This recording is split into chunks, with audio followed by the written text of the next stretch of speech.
Show from the KCCB Chowk to the State Martyrs Memorial. Flower petals were showered on Prime Minister Modi as Welcome back. Our guests continue to be with us. Major General Ashok Kumar is with us. We also have Lieutenant Colonel Holkar, who's joining us as well.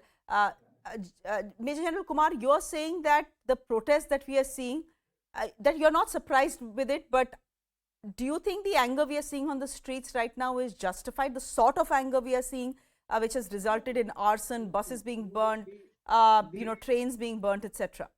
No, the anger is not justified. It needs to be condemned in unequal terms. And if this kind of youth are going to join the defense forces, then we are in for a lot of problems. Correct. While there are regions, as I told you, in certain segments to be cared for, especially those who had already entered the recruitment process, they could have taken the legal recourse. Government could have been more amenable and understanding, and the peaceful protest could have taken place, but not the model and the anarchy which is currently happening. I agree with you. Coming to the second issue which I was discussing of the balanced people who are going to join with the Agnipath scheme, it is a terms and conditions which have been given. It is up to a youth which he finds the scheme attractive. It is a voluntary scheme. It is not a conscript scheme. He joins. If he feels that it is not that good, he can explore the other options. There is no binding on him.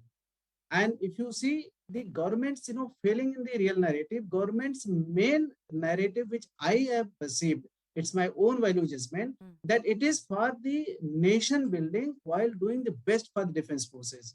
The Agnipath scheme does certain exceptional things for the defense forces in terms of lowering the age profile, in terms of getting selected the best out of the available lot, getting them technologically advanced manpower, those who can fight also in the mountainous terrain, and large number of other benefits. But at the same time, the main benefit is going to come to the country.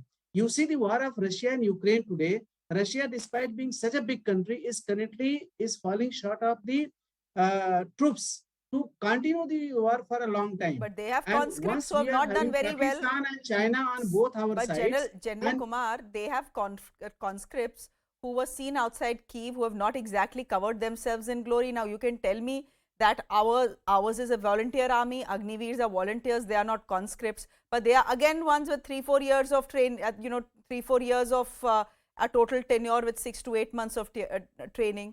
Look at how they have behaved in the battlefield. I'm talking about the Russian conscripts. Firstly, as far as the entire Russian actions are being assigned to the role of conscripts, that is factually wrong. There are n number of regions who have contributed to the current profile of Russia. And in any case, we are not conscripts. Our training period is 4 months. It is pure voluntarily.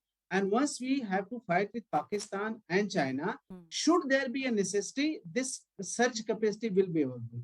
Besides, more than that, the prime aim is that our youth who is currently having the current profile which you are seeing all around will be probably more disciplined. It will be more empowered, more capable, and more in a condition of having better national connect. And then the youth bulge of the nation, which is an asset today, that can be translated to make the India regional power or international power in days to come. So the capability building in the youth, in whatever form that is to be utilized, that is also one of the attendant regions. So this is a win-win kind of situation where the best of both is coming to defense forces and to the people. Of course, there are certain challenges, and I'm sure those challenges which can be foreseen, they must be addressed with the open mind right now. And those who emerge later and cannot be foreseen now, I'm sure the course correction will get applied in due course. Also, I think what one needs to stress is that the armed forces and the Raksha Mantri made it very clear when the scheme was announced that this is a learning curve for them as well, and things are not going to be perfect. And as they go along, there will be lessons learned, and accordingly, there will be tweaks made. For example, the first tweak has already been made, where for the first batch as a one-time waiver, the age limit has been increased from 21 to 23. So that first tweak has come. But Lieutenant Colonel Holkar, then the question, has this scheme been pushed through in haste? Has it not been well considered? Because had it been well considered, it would have taken at least two things, in its midst. First of course, is the age limit, at least for people who've been waiting for the last 2-3 years to be recruited. And secondly, very importantly, there are pending recruitments for the Indian Air Force specially. For them, they have written the exam, they have cleared the exam, the physical has happened, and now they are being told, hey, everything is null and void, go back to Agniveer, and when we hire you as Agniveers, it's only 4 years, not the 20 years that you had imagined. I partially agree with you. You see, it's not that this is a new thought process. They have been working on it for quite some time. But see, at the end of the day, all the plans which you create, and it's such as, or an organization like Indian Armed Forces, which have hundreds of years of history, where regimentation and war capabilities are one of the major issues, and that is what you need to be for. You always need to educate people first. Okay. Second point is at least finish the job which is already on the hand. Right. So all those people who are waiting for all these years, I don't think it would have cost any money, much more than what actually was being planned for the Army's defense budget. Second point is, even if you have to introduce this particular scheme, it could have been brought in small portions into, say, non-competent part of the Army.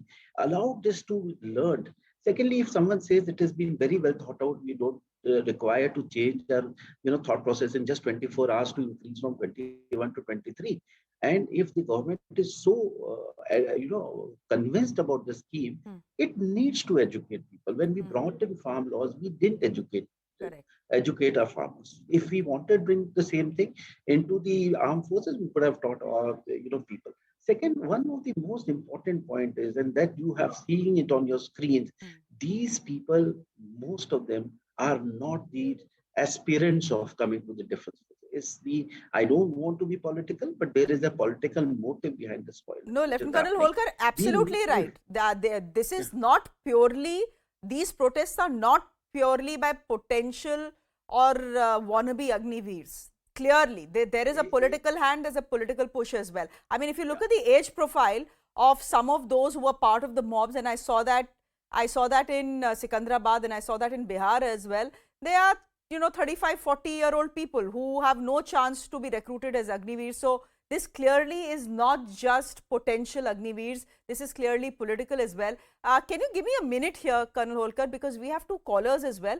I'll quickly go to them and then I'll come back to you. SK Chakravarti to start with, he's calling us from Siliguri. Sir, please go ahead. Good afternoon. Good afternoon. Government should have taken little bit patience. Because of the Rahul Gandhi's questioning in the ED, they are all the opposition party. They are just putting the fuel on the fire. So government should have taken some time.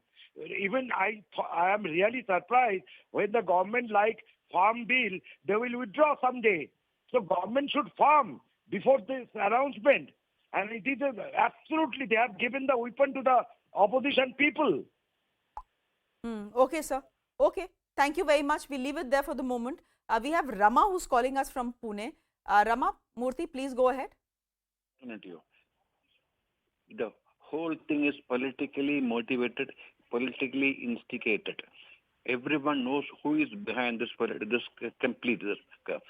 See what Yogi did in UP.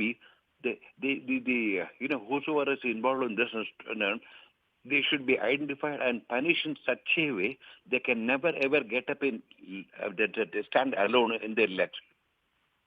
This is the severe punishment should be given. Okay. Thank you very much, sir, for calling us. Will that be given the fact that 2024 is, for example, when UP goes into elections, can strict action be taken against these protesters? It should. And strict action should also be taken against the protesters in Bihar and in Hyderabad. What will it is the question. We have Javed who's calling us from Samastipur. Javed, please go ahead. Yeah, can I speak Hindi? Yeah, मैं ये पूछ रहा हूँ कि ये जो अग्नि परियोजना थी, इसको संसद भवन में क्यों नहीं चर्चा की गई? अगर ये पहले चर्चा की जाती अगर, तो ये जितना कंफ्यूजन है वो तो नहीं होता इतने बड़े पैमाने पर. ये सरकार ने ये क्यों ऐसा बैकडोर से ऐसा कर दिया? अगर इसको लाते संसद में ये चर्चा करते, पब्लिक डोमेन में आ जाती, तो इस तरह से भ्रम नहीं फैलता लड़कों में, बच्चों में. जी जी, बहुत बहुत धन्यवाद. आप कह रहे हैं कि संसद में क्यों चर्चा नहीं हुई, और बात शायद सही है कि अगर इस पे चर्चा होती, डिबेट होती और उसके बाद स्कीम लाई जाती, तो क्या इस तरह की आग जो लगी हुई है अग्निपथ को लेकर वो ना लगती है, पता नहीं. लेकिन आपका पॉइंट